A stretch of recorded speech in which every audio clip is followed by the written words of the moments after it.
Commission పనితీరు ప్రమాణాలు నిర్ణయించి కేసుల పరిష్కార రేటును పబ్లిక్గా వెల్లడించాలి. కమిషన్లు ఎన్ని అప్లికేషన్లు వస్తున్నాయి, ఎన్నిటికి సమాచారం ఇచ్చాము, ఎన్నిటి పరిష్కారమైనవి బయటకు రావట్లే.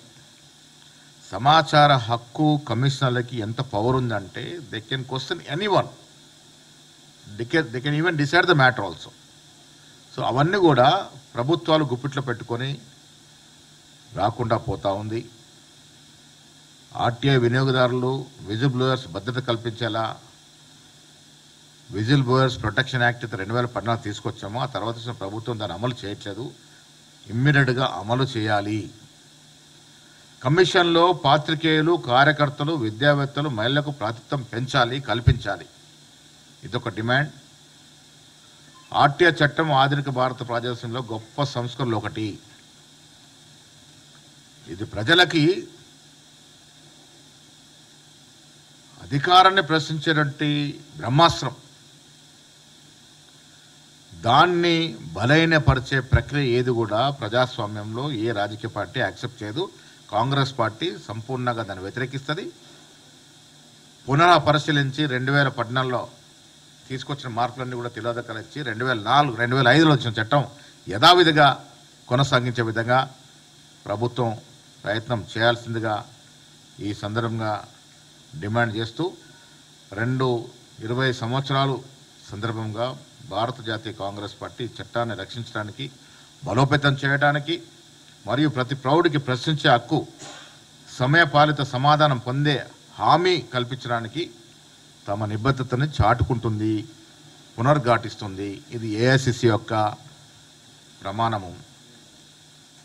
ఇవాళ 20 సంవత్సరాలు పూర్తి చేసుకున్న సమాచార హక్కు చట్టం ప్రజ్వరిల్లాలి, ప్రజలకు అందుబాటులో ఉండాలి. ఇది ప్రజలకు ఇచ్చినటువంటి గొప్ప బ్రహ్మాస్త్రం. ఆనాడు యూపీఏ ప్రభుత్వం ఇచ్చినటువంటి బ్రహ్మాస్త్రం. ఇది బ్రహ్మాస్త్రంలాగా కొనసాగాలి. దీన్ని నిర్వహించే ప్రక్రియ ఏది కూడా కాంగ్రెస్ పార్టీ సమర్థించదు. దీంతోపాటు ఆనాడు తీసుకొచ్చిన గొప్ప చట్టాలు, పనికి ఆహార పథకం, దాదాపు ఈ 10 ఏళ్ళలో 50% పైగా నిధులు కోతపెట్టినారు. బీదవానికి కనీసం పని దినాలు ఉండాలని ప్రతిపాదించి ఈ చట్టం చాలామంది బీదవారికి కడుపు నింపినట్టు చట్టం. దీనికి ఇచ్చే బడ్జెట్లో విపరీతంగా కోత పెట్టినారు. ఫారెస్ట్ రైట్ చట్టానికి కేంద్ర ప్రభుత్వమే తూట్లు పొడుస్తూ ఉంది. అదాని కోసమో అంబానీ కోసమో ఫారెస్ట్ రైట్స్ యాక్ట్ చట్టాన్ని తిలోదకాలు ఇస్తూ దాన్ని నిర్వీర్యం చేస్తూ కేంద్రం దీంట్లో ఇన్వాల్వ్ అయ్యి పర్మిషన్ ఇచ్చినట్టు సందర్భం. మైనింగ్ కొరకు ఫారెస్ట్ యాక్ట్ చట్టం నిర్వీర్యం అవుతూ ఉంది. ఆహార భద్రత చట్టం కూడా చాలా చోట్ల, చాలా రాష్ట్రాల్లో ఇది అమల్లోకి రావట్లేదు. భూస్వాధీన చట్టం కూడా కేంద్ర ప్రభుత్వం పరిపూర్ణంగా దీన్ని అమలు చేయట్లేదు. ఇంత గొప్ప చట్టాలు తీసుకొచ్చినటువంటి మహనీయులు మన్మోహన్ సింగ్ గారికి జోహార్లు.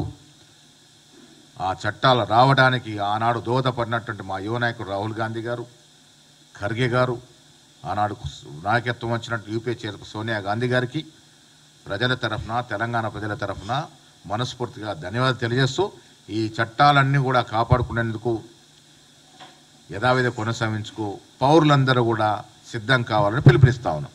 ధన్యవాదములు.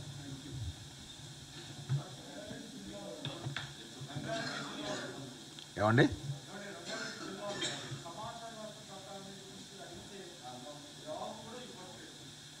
అందుకే ఈ చట్టం బలోపేతం కావాలంటే కేంద్ర ప్రభుత్వం యథావిధిగా పాత రూపంలో ఈ చట్టాన్ని అమలు చేయాలి. నిర్దిష్టమైనటువంటి ఆదేశాలు ఇవ్వాలి. ఇది ప్రజల కోసం తీసుకున్న చట్టం. ఇది యథావిధిగా అమలు కావాలనేది మా ప్రయత్నం.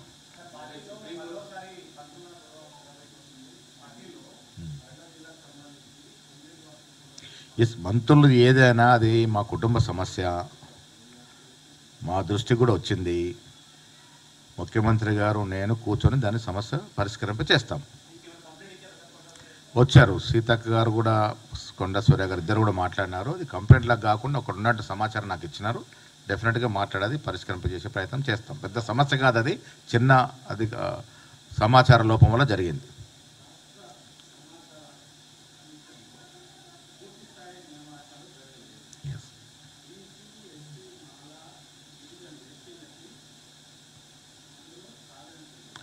ఇంకా కొన్ని సమాచార కమిషన్లు ఇక్కడ వేయాల్సి ఉంది.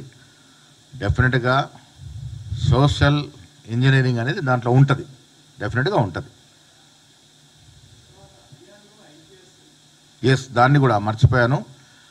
హర్యానాలో జరిగినటువంటి ఒక సీనియర్ ఐపీఎస్ అధికారి యొక్క ఆత్మహత్య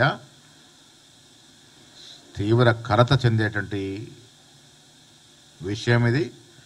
ఆంధ్రప్రదేశ్ రాష్ట్రానికి చెందినటువంటి ఐపీఎస్ అధికారి, ఆ స్థాయిలో ఉన్న అధికారి కూడా కుల వివక్షకు గురైనారంటే మరి సమాజము ఎటువైపు పోతుందో ఒకసారి ఆలోచించాల్సిన అవసరం ఉన్నది.